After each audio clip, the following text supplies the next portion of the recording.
ये वीडियो असी उन्होंने लड़के तो लड़कियों लिए बनाई है जिहड़े या तो भारत डिप्लोमा होल्डर ने या ITI सर्टिफिकेट होल्डर ने। वो विदेशों में जाने वास्ते 3 तरीके अपना सकते हैं जिहदी डिटेल इस वीडियो में असी डिस्कस करांगे। एक तो की है कि जब तुम डिप्लोमा या ITI करते हो तो रैगूलर क्लास अटेंड करो, उहदे जो चीज़ां तुहानूं सिखाई जांदियां वो सीखो। उसका कारण की है कि जब तुम फॉरन कंट्री में पहुँच जाओगे उत्थे ये रैगूलेटेड ट्रेड ने। रैगूलेटेड मतलब की है कि यदा सर्टिफिकेट तुम उस देश में दिखा के उत्थे तुहानूं दोबारा एग्जाम देना होएगा जिहदे ना नकल चलनी है, ना रिश्वत मिलनी है, ना सिफारिश चलनी है। वो एग्जाम तुहानूं पास करना पेगा। सो जिहड़े बच्चे विदेशों च जाके काम करने ते चाहवान हैं उन्होंने आपकी पढ़ाई सीरीयस होकर ते प्रैक्टिकल काम आना चाहिए है। रीजन बीइंग कि इन्हों की विदेशों की तनख्वाह बहुत ज़्यादा होती है, लगभग $35 पर आवर या $45 पर आवर। जब तुहानूं कोई बंदा इन्नी तनख्वाह दे रहा है तो वो तुहाडे सर्टिफिकेट की बेस पर नहीं दे रहा, वो तुहानूं प्रैक्टिकल नॉलेज कितनी हैगी है, तुसीं किस रैगूलर तरीके नाल घट टाइम च वध काम करदे जी, उस आधार के उत्ते तुहानूं दित्ती जाती है। सो इस करके इस वीडियो में असीं तुहानूं 3 तरीके दसांगे कि तुसीं विदेशों में किवें जा सकदे हो।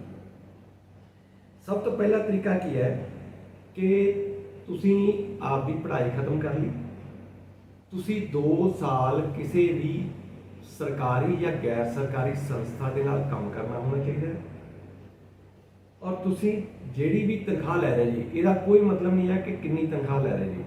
तुसीं चाहे तनख्वाह घट लै रहे जी चाहे वध लै रहे जी, तनख्वाह तुहाडी बैंक चैक के राही बैंक च आनी चाहिए है तो उसकी रैगूलर एंट्री होनी चाहिए है।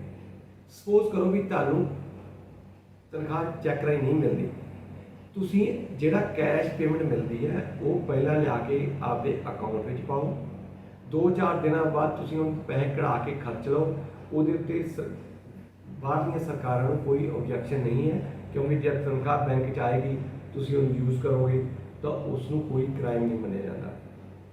तीसरा की है कि भावें कि प्रेजेंटली भारत के विचकार 5 लाख रुपए तक तुहानूं इनकम टैक्स की रिटर्न नहीं फाइल करनी होंगी, तुहानूं इनकम टैक्स की रिटर्न फाइल करनी बनती है। वो तो 1000-1500 रुपया तुहाडे कोल वकील लेगा और उसकी कापी तुहाडे कोल होनी चाहिए है क्योंकि उन्होंने आप जब फॉरन कंट्री जाते हैं तो थर्ड पार्टी विटनेस के तौर पर लिया जाता है कि हाँ भी इन्हें जॉब की है। तीसरा की है कि तुहाडे का बैंक खाता तुहाडे नाम के उत्ते होना चाहिए भी जिहड़ा बैंक खाता तुसीं आपदा चैक या कैश जमा करा रहे जी वो अकाउंट तुहाडे नाम से या तुहाडी हसबैंड वाइफ की कंबाइंड अकाउंट हो सकता है। तो जेकर ये अकाउंट नहीं होगा तो तुहानूं तुहाडी इमीग्रेशन खतरे च पै सकती है। जिस एम्पलॉयर के नाल काम कर रहे जी उसको बिजनेस का रजिस्ट्रेशन नंबर होना चाहिए है, उसको CST या GST का नंबर होना लाजमी है क्योंकि वो प्रूफ देगा, क्योंकि वह वैबसाइट खोल के बाहर विदेशों के जो वीज़ा अफसर चैक कर लूँगा कि ये बिजनेस एग्जिस्ट करता है या नहीं है। पंजाब चो बहुत सारे विद्यार्थी की करते हैं जाली पिंड का कोई दुकान चों सर्टिफिकेट लगा देंगे ने, जब वो फिजिकल वेरीफिकेशन होती है तो उत्थे प्लॉट होता है तो इस करके काफिया के वीजे रद्द हो जाते हैं या उन्होंने डिपोर्टेशन विदेशों तो हो जाती है। देखो की होंदा है कि जिन्हें भी वैसटर्न कंट्रीज़ ने उन्होंने भाषा जी है जिमें अपने इतने पंजाबी है, हिंदुस्तान की हिंदी है, विदेशों की भाषा कॉमन लैंग्वेज इंग्लिश है। इंग्लिश के विचकार कोई भी एक एग्जाम पास करना होता है जिमें कि IELTS हो गया, PT हो गया, सेल्फिक हो गया, कैल हो गया, टॉफल हो गया। इन्हों की जनरल मॉड्यूल तुसीं सिर्फ 5 नंबर लैने होंगे ने जिन्होंने डिप्लोमा या ITI का सर्टिफिकेट होल्डर ने।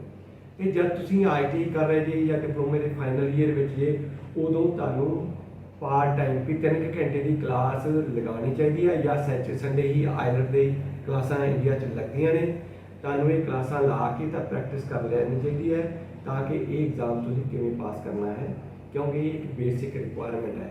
चाहे तो हुण पास कर लो चाहे विदेश में पहुँच के पास कर लो।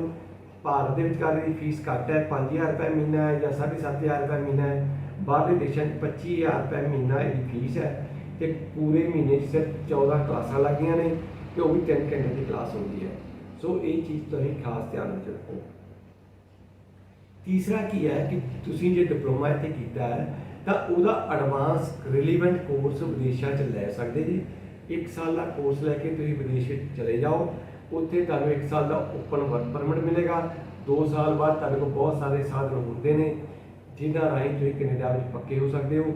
ਜੇ ਅਸੀਂ ਉਸ ਵੀਡੀਓ 'ਚ ਸਾਰੇ ਚੀਜ਼ਾਂ ਦੱਸਾਂਗੇ ਤਾਂ ਵੀਡੀਓ ਲੰਬੀ ਹੋ ਜਾਏਗੀ ਤੇ ਲੋਡ ਕਰਨ ਦੀ ਪ੍ਰੋਬਲਮ ਆਏਗੀ। ਇਸ ਕਰਕੇ ਧੰਨਵਾਦ। ਜੇ ਤੁਸੀਂ ਚਾਹੁੰਦੇ ਜੇ ਕਿ ਅਸੀਂ ਵੀਡੀਓ ਕਿਹੜੇ ਸਬਜੈਕਟ ਤੇ ਬਣਾਈਏ, ਤੁਸੀਂ ਸਾਨੂੰ ਫੀਡਬੈਕ ਦੇ ਸਕਦੇ ਹੋ। ਅਸੀਂ ਤੁਹਾਡੇ ਮੁਤਾਬਕ ਵੀਡੀਓ ਅਸੀਂ ਬਣਾ ਦੇਵਾਂਗੇ। Thank you very much.